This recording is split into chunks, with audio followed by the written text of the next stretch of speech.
Hello friends, Radhe Radhe, good afternoon. लेकिन ऐसा दिन में कभी भी नहीं होता। यह जादुई नाव का असर आज रात में नज़र आता है। इस बात को कोई नहीं जानता था, क्योंकि कोई भी उस गांव में रात के समय में सफ़र नहीं करता था। यह एक बड़ी प्यारी सी कहानी है।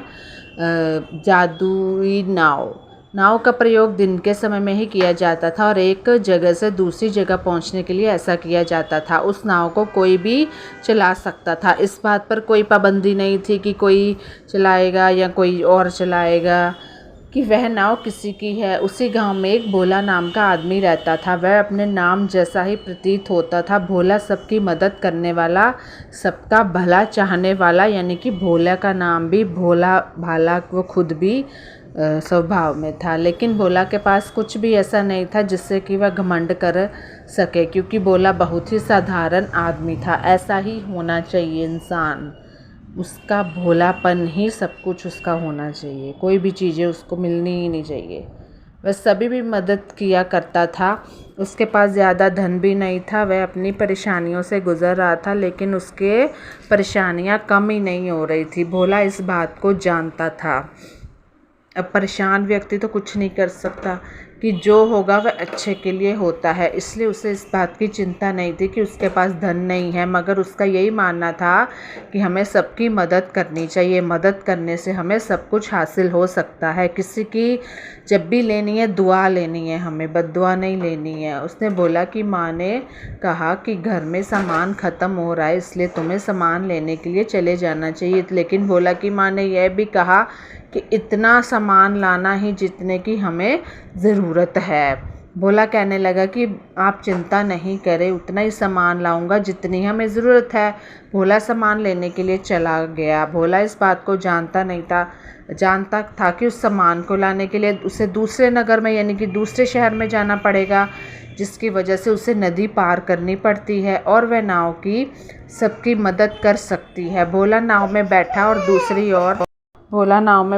दूसरी ओर जाने लगा। जब नाव दूसरी ओर पहुंच गई तो भोला उतरकर बाजार की ओर निकल गया। भोला जैसे ही वह अपने नाम से भोला था, वह सबकी मदद करने के लिए भूल गया कि उसे सामान लेकर समय से पहले अपने गांव पहुंचना है। वह सबकी मदद करने में जुट गया, और जिस व्यक्ति को बहुत ही जल्दी थी कि बहुत जल्दी घर पहुंचना था सामान लेने की, वह उसे सामान लेने के लिए आगे बढ़ा रहा था। इसी तरह भोले को सामान लेने में काफ़ी समय लग गया, जिसकी वजह से रात हो गई और वह रात के समय अपने गांव वापस आ रहा था। भोला जानता था कि वो काफ़ी उसको देर हो गई है घर लौटने में, लेकिन क्या कर सकते हैं। वह सबकी मदद करने के लिए भी तो हमेशा तैयार रहता, जिसकी वजह से उसे देर हो गई थी। किसी को मतलब अपने मुंह से किसी के लिए ना नहीं कर पाता था वो। तो वही बात हो जाती है कि एक दूसरे के हमसाथी बन के रहिए। नदी किनारे पास पहुंचा, नाव को अपने पास लेकर आया। जब भोला नाव में बैठा तो वह साधारण लग रही थी। उसने अपना सामान रखा और दूसरी ओर जाने लगा। नाव अभी थोड़ी ही दूर पर पहुंची थी कि नाव सोने में बदल गई।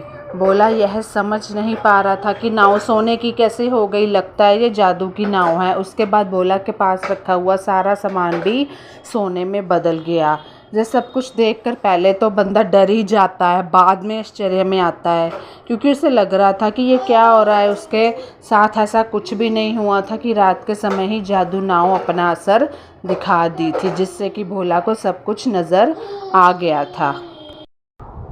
जब उसको सब कुछ नज़र आ गया था, भोला किनारे पर पहुंच चुका था, और जैसे ही उसने अपना सामान उठाया तो सोने का ही लग रहा था और सोने में बदल गया था। नाव दोबारा से साधारण बन चुकी थी और वह साधारण ही नज़र आ रही थी। भोला के पास जो रखा सामान था वो सारा सोने में बदल गया था। वह अपने घर पर जल्दी जल्दी जा रहा था, क्योंकि उसके साथ ऐसा हुआ था जो कि पहले कभी नहीं हुआ था, और सब कुछ देखकर वह डर भी गया था। वह जब घर पहुंचा तो उसने सारी बात अपनी माँ को बताई। माँ को सब कुछ दिखाया तो माँ ने पूछा कि ये सोने जैसी चीज़ें कहाँ से लेकर आया। तो भोले ने अपनी माँ को सब कुछ बता दिया। वह जब नाव में बैठा तो सारा सामान ही सोने का बदल गया। भोले की माँ ने कहा कि लगता है भगवान हम पर प्रसन्न हो गए हैं, जिसकी वजह से उन्होंने आशीर्वाद के रूप में हमें सोना दिया है। भोला के पास धन की कोई कमी तो नहीं थी, तो भोला धनवान हो गया था। और उसके बाद भोला मतलब भगवान भी चमत्कार करते हैं जिसके करना होता है। उस नाव से बहुत बार सफ़र किया लेकिन वह नाव साधारण ही नज़र आए क्योंकि वह रात का समय था और रात को जादू दिखाती थी। तो भोला इस बात को नहीं जानता था कि रात के समय में ही नाव जादुई बन जाती है। तो यह सोचा करता था कि उस दिन भगवान का आशीर्वाद होगा जिसकी वजह से हमें धन प्राप्त हो गया। इस तरह उस जादुई नाव के बारे में कभी पता नहीं चला और भोला भी इससे बारे किसी को नहीं बताता था।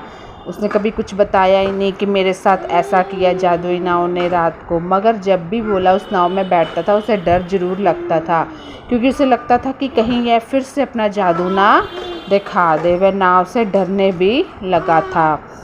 तो डर भी होता है, आश्चर्य भी होता है। तो धन्यवाद, बाय बाय एंड कमेंट करो आपको स्टोरी कैसी लगी एंड सब्सक्राइब माय चैनल। मेरी पिछली स्टोरी है बहुत बढ़िया, हाथी की, उड़ता हाथी, वो भी लाइक करिए। Bye bye.